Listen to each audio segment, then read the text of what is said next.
Man don't realise we're live. Man talked over the intro and all this. Like, what the hell, man? What happened there? We used to be muted automatically when the intro was on. Automatically when the intro was on. Didn't even see it. That's used to be, man. That's used to be. Think about the old days. They the old days. Get me. Back on Don't Gas, the Don't Gas podcast. My background's going mad. Let me get this sorted. Back on the Don't Gas podcast on some budget thing. Yeah, man, we were gonna have Blunt with us today, but he's ducked out for technical reasons. But he'll be back tomorrow doing a watch along. So we'll see Blunt back on tomorrow. Got JD with me. Yo, JD, what you saying, bro? Yeah.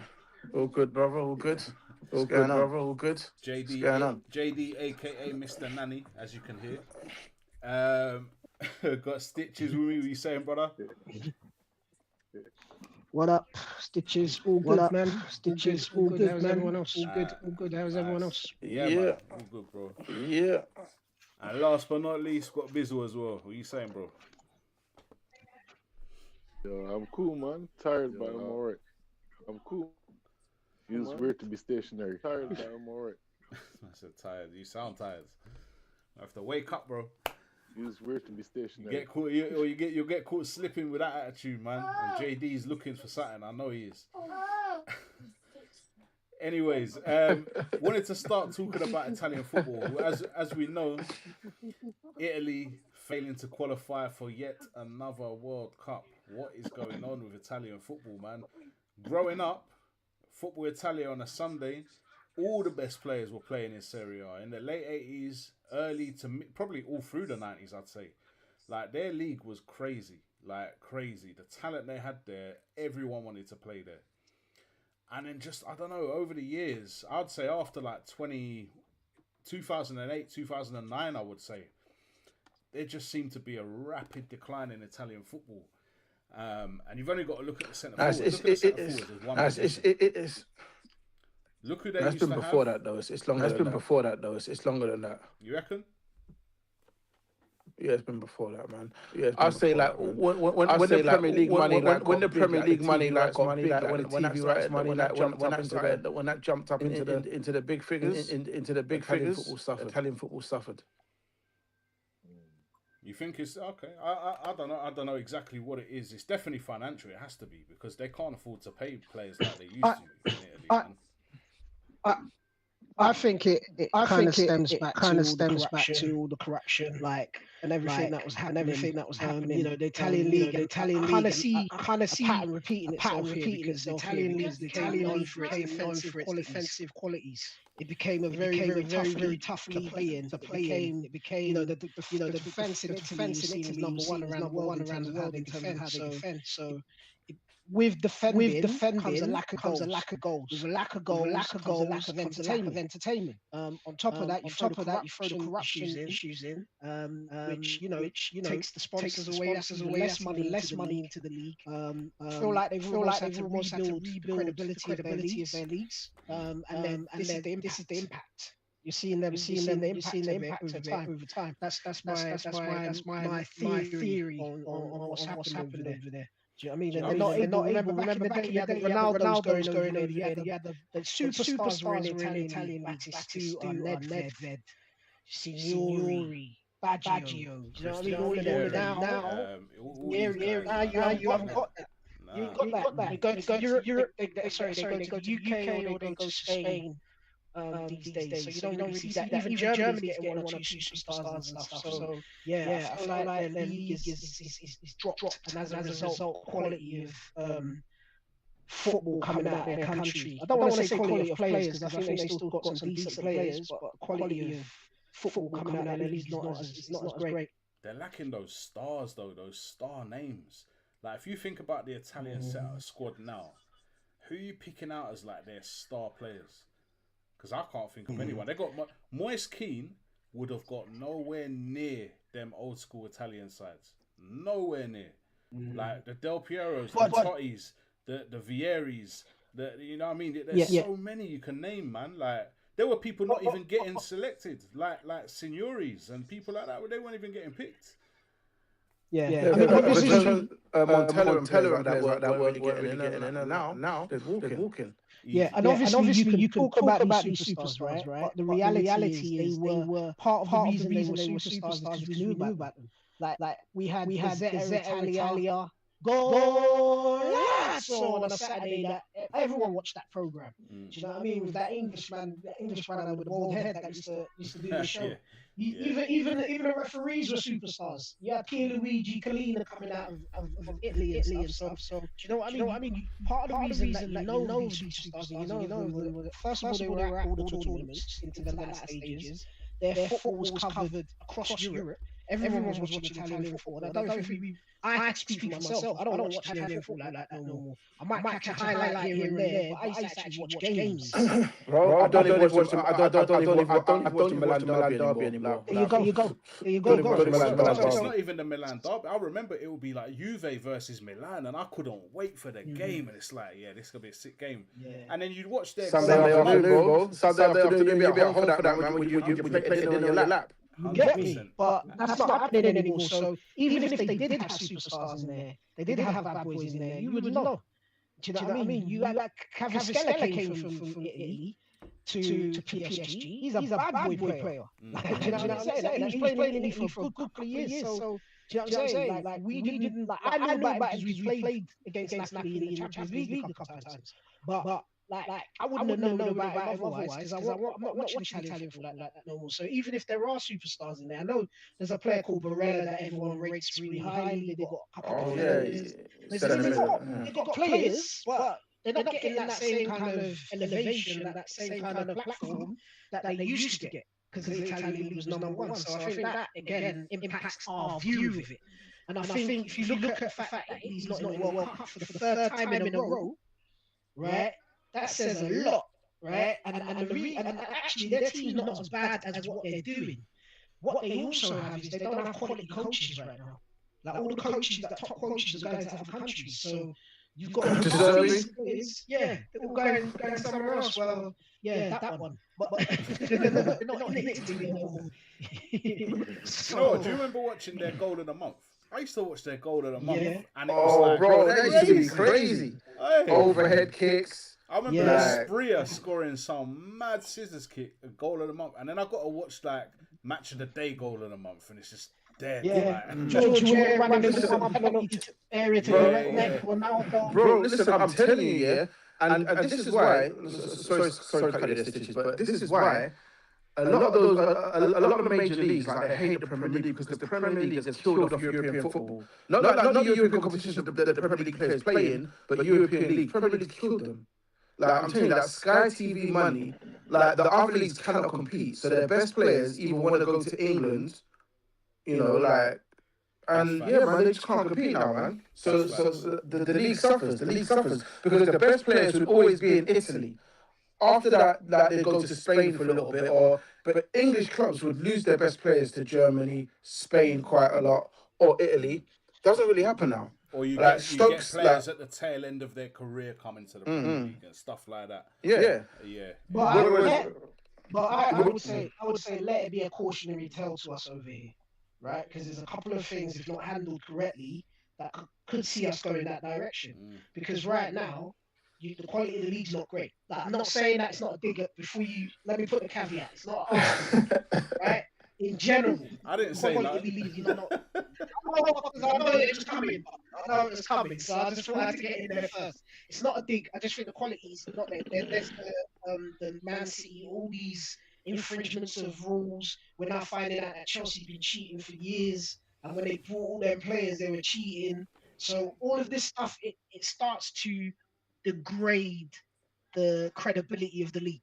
And then what you start seeing is the sponsors start moving away and things like that. People start getting switched off. Like, I'll be honest, I'm a football nut, but in recent times, my love for football is not the same no more. Like, I watch football differently now, especially like given that we got slot. That's a whole other issue. But let's to the project at hand. You've got Man City with 115 charges. You've got Nottingham Forest got 5 the other day. Everton got 5 the other day. It's starting to bring like the credibility of the league to question, because sometimes I watch Premier League football and it feels like WWE. Like this is scripted. You know what I mean? And once it starts going like that, people switch off. Yeah, no, it's true, man. Do you think like there's a way back for Italian football? Do you think they'll ever hit them heights again? It's hard to see it, isn't it? Yes, that is hard. I just think in them situations, you got to look at your academy system and see what's coming through. To be honest, they're under 21s, under 19s and stuff. They've got a couple of superstars. You've got the centre back we bought recently, Leone. He's like they talk about him in the mould of the Nestas and the Cannavaros and that type. And I haven't seen him play massively for us, but he played like 70 minutes before he got that really bad injury, and he actually looked impressive. At 19 years old, I looked like it was a throwback. Like I was watching a throwback. So I think that they're still producing quality, but what they got to work out is how do they monetize that in terms of revenue that comes from streaming. And I think they're going to have to be very clever about what deals they sign in regards to maybe using streaming platforms going forward, as we're starting to do over here. That because the Sky thing is saturated. Sky on a cash cow with the Premier League, so they're not looking to diversify. So you've got to look outside of that. Like how do you raise the profile of your club? How do you start doing tours, going to America, going into into the Middle East, going over to China and that, or Japan, Thailand, all over there. Start merchandising you're commercializing your teams in a better way, and that's what they're going to have to do. You know what the hell? They should just hire me. I'll deal with it. I want to piggyback off what Stitch just said there. In regards to the Premier League, like listen, Sky are going to suffer though, because their prices now are getting ridiculous. People are not going to be subscribed to Sky anymore. Like, listen, when my contract's up, I'm done. Like, I'm done with Sky. So, like a lot of people are going to the fire sticks and whatnot, like, allegedly. And, like I said, like Sky, like, they're not going to be able to sustain this, this, just the way they're charging people, like people don't stand for this. So, and it's not just Sky. It's not even just Sky. If you like Now TV trying to sell you Sky Sport, you're going to see how much they charge. Bro, they take liberties. Like, I'm telling you. So it don't matter who it is. Shall I tell you what the biggest liberty is? Yeah? Biggest liberties. I'm watching a bunch of middle-aged to old white men sitting on a TV screen, watching about three or four games on a weekend, talking about them. Right? When if I took a flight and went on a continent, I could watch every single game. Do you understand? And like you said, I'm paying an arm and a leg for the right to watch that. They've gone too far. You understand? Like, you've got fans kicking off about the fact that Premier League teams are putting up ticket prices. But the reality is, we're getting priced out of watching it on normal TV. So what you're going to do is people are going to find an alternative. They're going to find another way to do it. Like I said, like I stopped watching F1 when Hamilton done over. When they basically everything in their power to stop getting that record winning championship. Yeah, I switched off. But I've actually gone back to watching F1 now again. Because the Premier League is going down that mad route. I don't know how you're watching F1, bro. I can't do it, bro. Like, I ain't gonna lie. In anger, I'm watching it in anger. I've got to be honest. I just want this brother to get the record and done, and just walk away from the sport, man. Because they're trying everything. They ain't letting him get that, man. Like, forget about it, man. That's like someone like, I don't know, Andy Cole being a top scorer for England, man. They ain't gonna let it happen, man. Forget about it. Oh no! Right, moving on to your scummy club, JD. Roberto De Zerbi. I know that we spoke briefly the other day, man.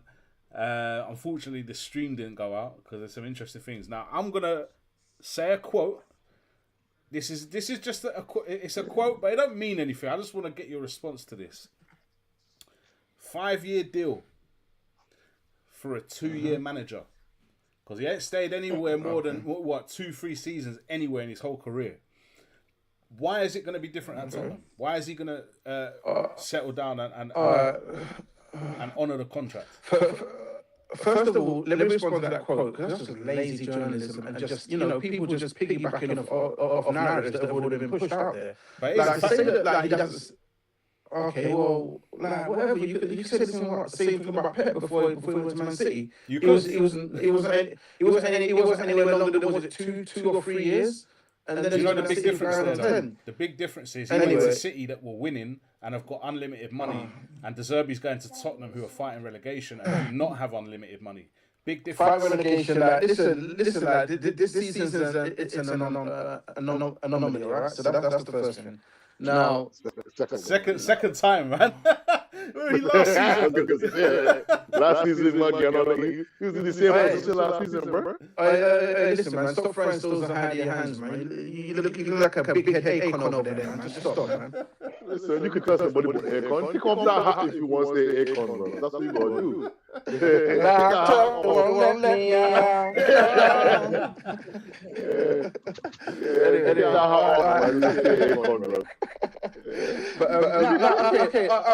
why do I think Zerbi was staying longer? Because he had Tottenham over Barrow, and he's negotiating things in a way that he's got control of, he's got power and control of the club, which I don't mind. I'm not mad at. Like, he's going to have a say in the sporting director or the director of football that comes in the summer. That's big for him. So he's got a lot of power, a lot of say over transfers and whatnot. So I can see him staying there. I just, hope he stay up, and I hope he does stay, because he's a top manager. He's an elite coach. There's no extra in his contract either. So, let me just say something real quick here. The reason that he's gonna stay is you got no flipping choice. Like, you can't sack him. Like, after what you lot have just been through, you sacked everybody. Like, nobody's gonna want that job.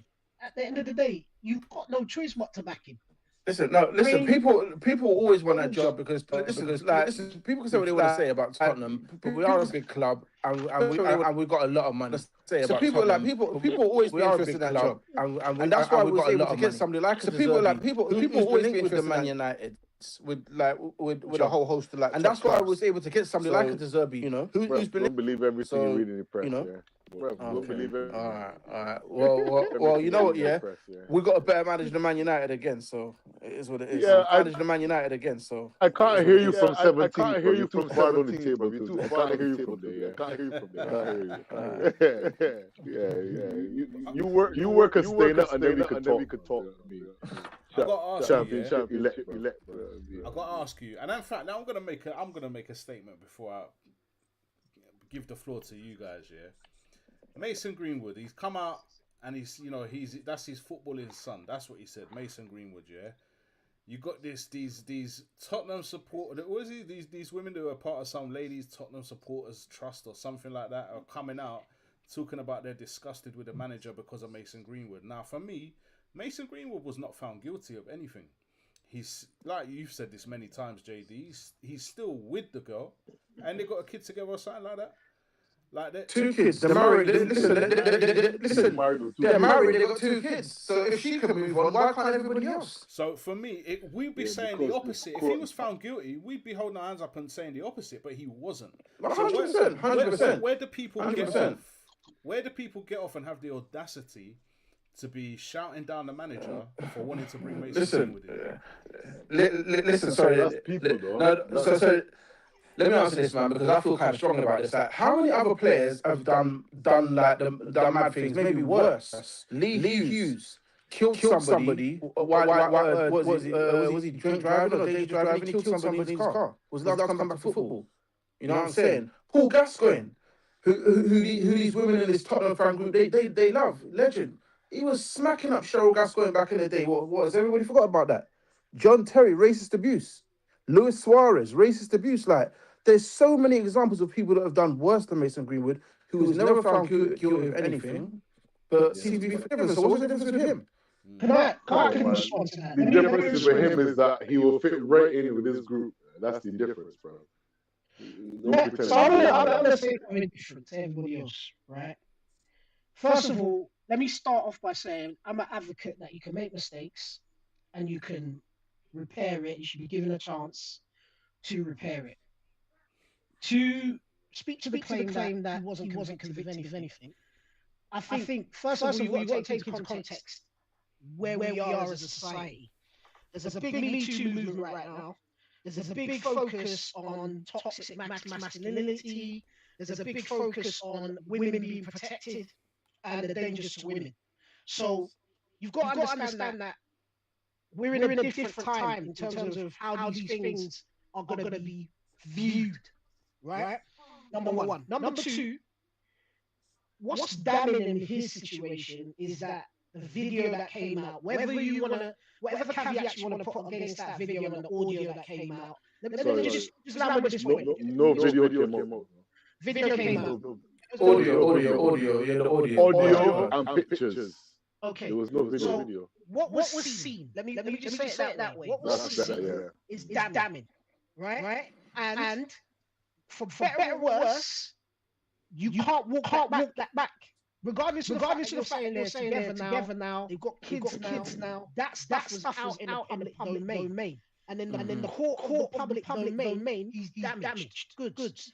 It reminds me there was a case not too long ago. I can't remember the footballer's name, but he was tearing it up in the championship. His team was getting ready to come to the Prem, and he got done for rape. Right? Ched Evans. The Ched Evans case. He went down, actually went to jail, right? And then it turned out that not guilty. Not guilty after doing the time. That's mad. He tried to come back to play football again, and they didn't let it happen. No, he did come back. He did come back, but Bernard Mendy's another one. Bernard Mendy cleared of 7 counts after his career has been destroyed. Exactly. So in the court of public court, once your name on an accusation like that is against your name, and I'm not defending it, I'm just saying it makes it very difficult. And we were just having a conversation about sponsorship, talking about commercial side of football. So I think this is one that we're going to have to keep an eye on, because these people that like to campaign and speak out against these things, they're very vocal, right? And Zerbi's already drawn a line in the sand, calling him his football son. He's already made a statement that if he becomes available on a transfer, he would want to sign him and bring him to Tottenham. I think he's already headed for a clash with some of that fan group. And what you guys need right now is someone that's going to unify your club. And I think that whether you back it or not, whether you support whatever's going on, I see problems ahead.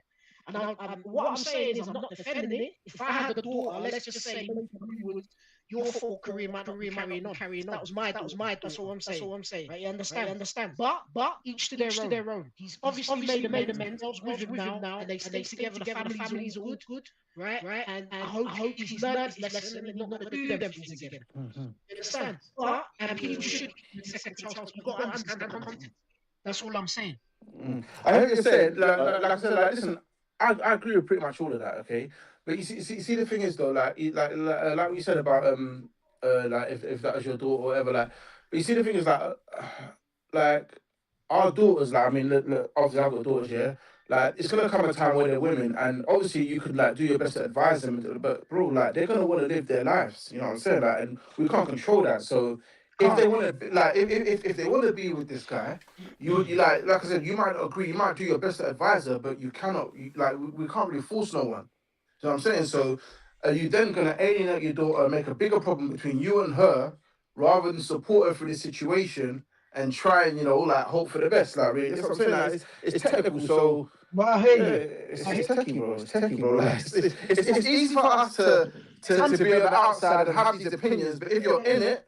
It's completely different, you know. Listen, as a father, I'm not teaching you to suck eggs here. As a father, you know that your job is to protect them, right? And you can advise them. They get to an age where they go and do what they need to do, yeah. But I'm telling you, I'm being God's honest truth. I'm just keeping it all the way 100, yeah. Whether my daughter's cool with that or not, if what I saw someone did to my daughter, there would be problems. There will be problems. So whether she's telling you cool with it or not, yeah. Whether she likes it or not, my job is to protect. Do you understand? Like that's my child I've raised, and I'm seeing that and hearing that. No. Yeah, Bizzle. I have a question. What did you see, Stitches? Well, I saw the videos, or sorry, you say no videos. I can't remember specifically, but I did see some images, right? And I heard the audio, right? And the audio didn't sound good, bro. I don't care. Well, let me ask you. Let me ask you. We've had this conversation, bro. No. Hold on. No. That's not what I'm gonna say.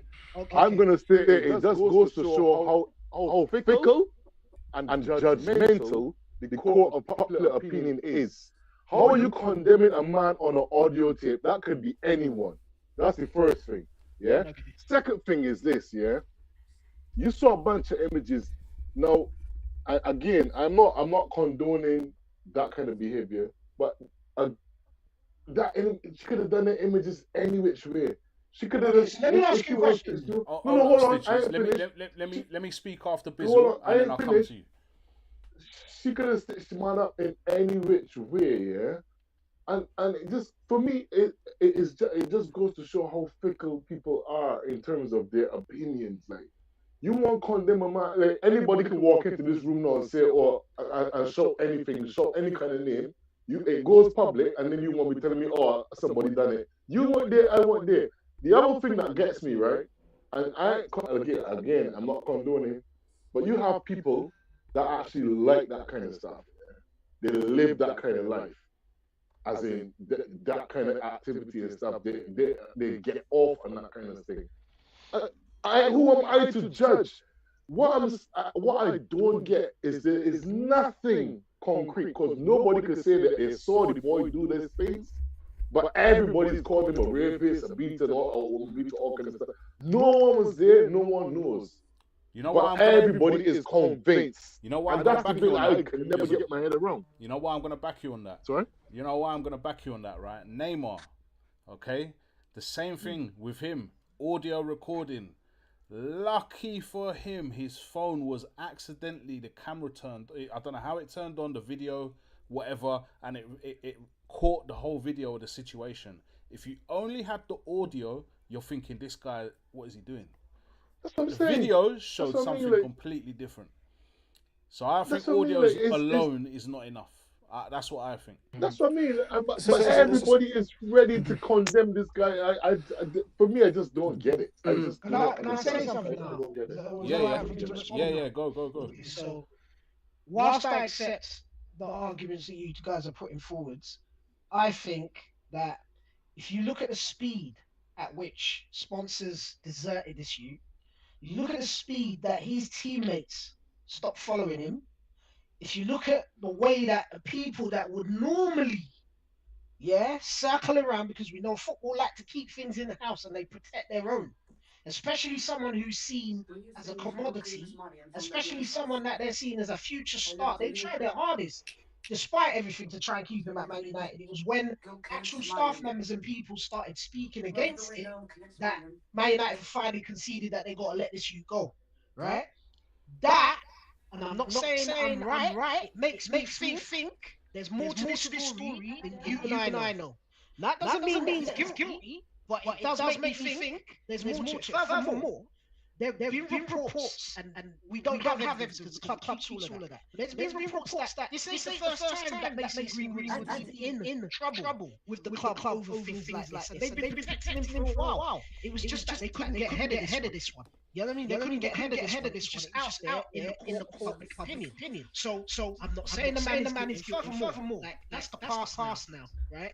But what I'm saying is, I'm like, I just from a personal perspective, but there's also a side that believes in redemption and believes in people getting second chances. But I'm also throwing out that we know the society we live in, and we know that when you're of a certain background, you don't necessarily get a second chance. And the reason that everything is what it is because the court public opinion has made a decision. And for him to come back to the UK, will be backed by a manager brought to the club, for better or for worse, there's going to be issues. I think time will tell, won't it? To be honest with you, I can't see Tottenham sign him. I can't really see any Premier League club taking that risk, and that's sad because I think he really should be able to have another chance playing in the Premier League. But I just can't see it happen. I think his career has to be I think realistically his career is going to be in Europe or wherever. But maybe the Middle East. He's not going to come to the Premier League. But another thing though, also. Yeah, no, it's sad. It's like really, he should be able to carry on with his career. But it's not going to happen, unfortunately, in the UK. I don't think. What we'll do, we'll keep tabs on what's going on there, and if any new developments, we'll circle back to it. I want to move on to Chelsea. Yeah, there's been lots of, in fact, Chelsea / City, because you've got all this talk about is Pep going to leave at the end of the season. I think he knows what's coming with this. With these 115 charges, I think he's getting out at the right time, personally. And then you've got Chelsea, mass exodus potentially of key senior players. You've got Enzo, who's come out talking about he'd love to play for Madrid. You've got Cucurella, who's come out and spoke publicly about how he wasn't happy with the way the Maresca situation was dealt with. You've got rumours surrounding Cole Palmer about him potentially going to a European club or even to a Man United, who he grew up supporting. Do you think that... I remember asking this question at the beginning. The way this new Chelsea setup is running the club, do you think they're going to run him into the ground? Big, long contracts. They've just announced the biggest financial loss, higher than anybody in the history of the Premier League, Chelsea, and they blew it out the water. It wasn't even close. Massive loss. Do you think they're in trouble? I think they're in trouble. I don't think what they're doing is sustainable. But also, if Forest and Everton were charged with that points, for making these losses, how are Chelsea not in more trouble for making for these big losses? Because this, surely there has to be some repercussions of this, no? Well, didn't they were selling assets, weren't they, and stuff like that, or there was something they were doing that they found a loophole, which made them avoid it. I think the argument as well is that they came and volunteered and gave information. But that's the harsh thing, isn't it? I'm talking about the losses because that's what Forest and trouble for is for the losses. Yeah, I think there's still more to come from this story because obviously there's rules in regards to being in the Champions League and stuff around financial sustainability, and I think they're going to be foul of those rules. So it may be that they qualify for the Champions League, but don't. So that could be an issue. I also think, and I don't know if this is April Fool's because I took everything I read yesterday with a pinch of salt. Right? But I heard rumours that Abramovich won his court case against the British government, which might open the way for him to buy back himself into the club. And if that's the case, again, football changes very quickly. The man's got air money. So he could resolve a lot of problems. I don't see that happening, man. That's got a bit of man, because he's the one who's doing cheating. He's going to come back. What are you going to do now? Cheat some more.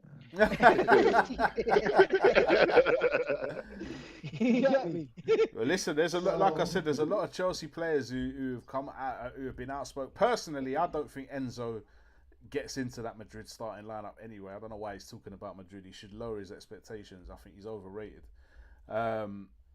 Cole Palmer, though, man, like he just doesn't look interested anymore, man. Like he's just not churning performances out like he was. We know he's got the ability. He's definitely got it in him.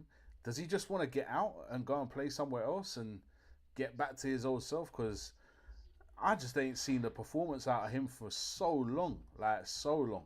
If you look at his record this season, it's really poor. I think that he's a victim of too much too soon. And what I mean by that is that the British media and the British football fraternity, they have this knack of building people up to smash them down, right? The kid started putting in some performance, let him do it for a while, but they started putting him into certain brackets, talking about him in certain ways. And we had a debate the other day because we did the same. You said Curtis Jones got measured up against certain people. You got Max Baumann being compared to bloody like Phil Foden, classic example. Flipping out. And look at him now. This is the MO over here. right? And sometimes I think the right move is for a kid to go and get pastures green, new, go away from this noise. The media here are savage. They're horrible, horrible. And they don't even realize that they're doing it. This is the thing, it's the same way that they sabotage the England team on the eve of every tournament. The team are going in there scared because the media is already setting for them. They've already decided that my man, Jude Bellingham, he's number one hated now. And whatever tournament he's going to do, if England fell, it'll be him. They already decide on their scapegoats. And the media over here, they're just terrible. So, like, for a young kid, like in the era of social media where you see everything, you hear everything, it must be very, very hard for them to deal with that mentally and still perform. So, if he wants to take a step away, go to another environment, I back him to do it. Yeah, there's no way. Busy, you look like you're sleeping, man. Hey, did you doze off there? No. Because I was looking down. I was looking down. I was just guilty. My mum was messaging me. No, but I actually personally always felt that Palmer was overrated, man. I thought that he was an okay player and a rubbish Chelsea side. And this, like Steve said, the media just jump on it. It's like, because I remember watching her interviews and like, does he need other players around him? And he's this great. And what? The guy had 2 good performances and all of a sudden he's a superstar. I don't think he's as good as people make him. He scored a lot of penalties as well, I have to say. A lot of penalties, and if he was as good as they're hyping him to be, he would still be at City. If you Pep and let him go, I don't think he's that great, to be honest. Me personally, would you take him at United? I need strength and depth, so he can come and sit on the bench. But who's he gonna displace? Bruno's getting on a bit now, man. Bruno can play until he's done, bro. Until he's ready to finish. I can see Bruno wanting a last payday, man. Going to Saudi, getting a big old payday. I don't doubt it, but I would like to see him stay at United, to be honest. I'd like to see him stay. I bet you would. I bet you would. I'm not saying that you'd fall apart without him, but it would be difficult, wouldn't it, to get over a big player we would fall. I would think for you, yeah. We would fall apart without him. Yeah. I would say it for you. I ain't even ashamed, like. That's the truth, man. That guy is the glue that's holding us together. I got a question for you, man. Yeah. We were talking about Italian football and what it used to be like and blah, blah, blah. And I really hope this goes smoothly because JD was cussing me last time and said that it didn't work. So let's see if it will work. Right.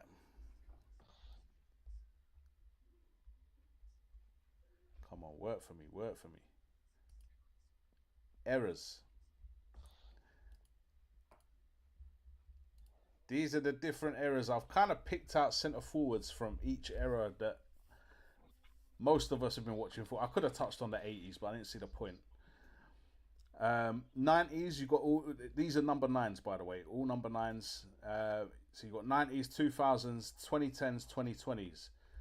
How are you ranking them from best to worst, and why? I'm going 90s first, just because that was, I don't know, man. That to me, it's got Ronaldo in there, and to me, he's the GOAT. He could have crossed over. Ronaldo crossed over. Mario, bro. Romario. Yeah, Romario's a bad number. Batistuta. Van Basten. Where? Baggio and George Ware. Well, that's crazy. Baggio was my favorite. That's got to be number 1. That has got to be number 1. Are we all in agreement that that's number 1? Yeah, 100%. JD? He's thinking 2010s because Kane's there. Look at him. He is as well, you know. He is as well. Like. Honestly, listen, I'll be honest. You know what I'm thinking? I'm thinking it just looks like just the generation of strikers just got weaker and weaker over time. That's what it looks like. Yeah, when I look at it does. It does, yeah. You would say that generally, but I think there's individuals in there that... Yeah. That 2010s is strong, though. What? Cristiano, Suarez, Lewandowski, Kane, Ibrahimovic, and David Villa. That's crazy. That's goals there, bro. Like, But look at that in the order that it is, though. It literally is just degraded. Listen, it's interesting that you ain't got Messi in any of those. Messi's not a number 9, bro. What's Messi interesting, ain't a number 9, man. That's why. Okay, so we're only doing number 9s, yeah? Yeah. Number 9. Next week we'll do number 10s. I've actually got the number 10s one ready. I could upload it today, but I think probably we don't have time. Nah, I've noticed so he can see how dead that man really is, bro. And I know that everybody. Alright, which is the weakest? Let's talk on that. What's the weakest out of them? The weakest one. Man, this is hard. Pause. I might have to go. The last one. Like the one Harden. No, do you know why? It's got man like Osimhen and Benzema's a G. Yeah, Mbappe. I know. Hey, he is. But Martinez is a bad man as well. Listen, that's not a line up there. But Martinez is like he's not on the level of other players you look at in other lists, man. He's just not. Neither is Osimhen, man. Okay, Osimhen and Martinez, and even let's say Julian Alvarez. Who would you have put in instead for the 2020s? Centre forward. But there's not.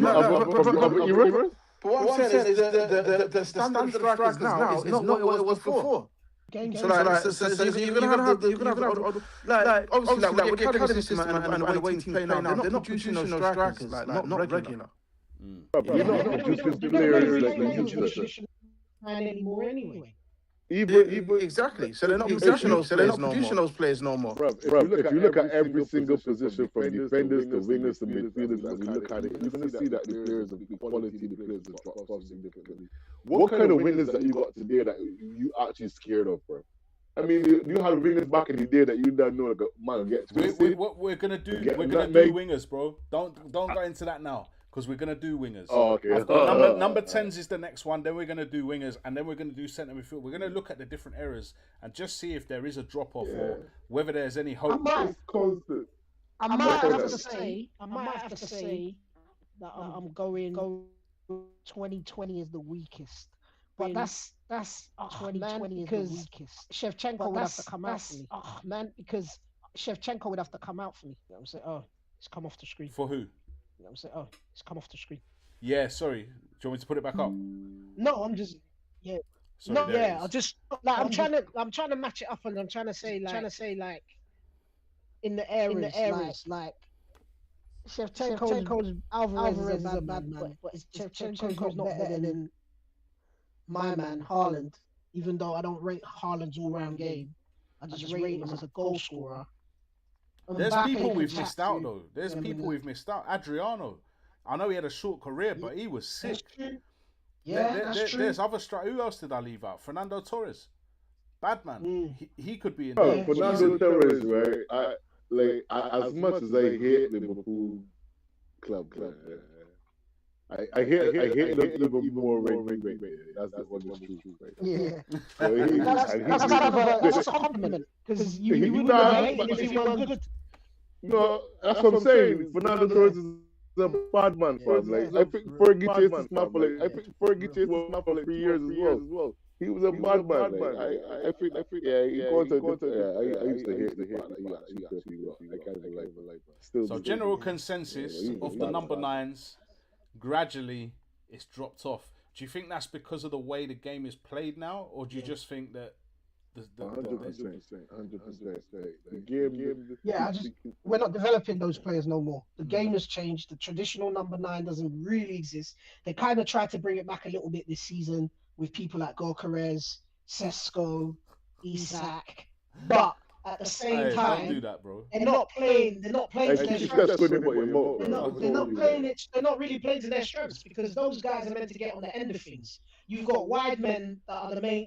They've got main character syndrome now.